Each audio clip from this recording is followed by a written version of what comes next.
Assalamualaikum warahmatullahi wabarakatuh. Alhamdulillah hamdan katsiran thayyiban mubarakan fih kama yuhibbu rabbuna wa yardah.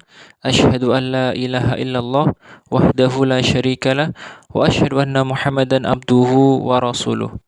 Allahumma shalli ala Muhammad wa ala alihi wa sahbihi ajmain amma ba'd. Yang saya hormati dosen pengampu mata kuliah Ilmu Budaya Dasar, Ibu Rahmi Anekasari, MPDI. Yang saya sayangi dan yang saya banggakan, teman-teman PAI kelas H. Perkenalkan, kami dari kelompok 7 akan mempresentasikan makalah yang kami susun yang berjudul Manusia dan Pandangan Hidup. Sebelumnya, saya akan membacakan anggota dari kelompok kami. Yang pertama, saya sendiri, Nanda Doni Damara, NIM 2121298 sebagai moderator. Yang kedua, Fitroh Aida Amelia, NIM 2121287 sebagai pemakalah ke-1. Yang ketiga, Putri Qurratul Uyuni, NIM 2121290 sebagai pemakalah yang kedua. Langsung saja, untuk pemakalah 1 bisa menyampaikan materinya pada hari ini. Terima kasih. Baik, terima kasih Mas Doni atas waktunya. Pada kesempatan kali ini saya akan menjelaskan pengertian dan pandangan hidup. Pandangan hidup adalah pendapat atau pertimbangan yang dijadikan pegangan, pedoman, arahan, petunjuk hidup di dunia. Pendapat atau pertimbangan itu merupakan hasil pemikiran manusia berdasarkan pengalaman sejarah menurut waktu dan tempat hidupnya. Kemudian yang kedua ada pengertian dan makna cita-cita. Menurut Kamus Umum Bahasa Indonesia atau KBBI, yang disebut cita-cita adalah keinginan, harapan, tujuan yang selalu ada dalam pikiran. Baik keinginan, harapan, maupun tujuan merupakan apa yang mau diperoleh seseorang pada masa mendatang. Pada umumnya, cita-cita merupakan semacam garis linier yang makin lama makin tinggi. Dengan perkataan lain, cita-cita merupakan keinginan, harapan, dan tujuan manusia yang makin tinggi tingkatannya. Untuk materi selanjutnya, saya serahkan kepada pemateri yang kedua. Assalamualaikum warahmatullahi wabarakatuh. Saya Putri Qurratul Uyuni sebagai pemateri 2 akan menyampaikan materi mengenai makna dan sumber kebajikan serta hubungan manusia dengan pandangan hidup. 3. Makna dan sumber kebajikan. Kebajikan atau kebaikan atau perbuatan yang mendatangkan kebaikan pada hakikatnya sama dengan perbuatan moral.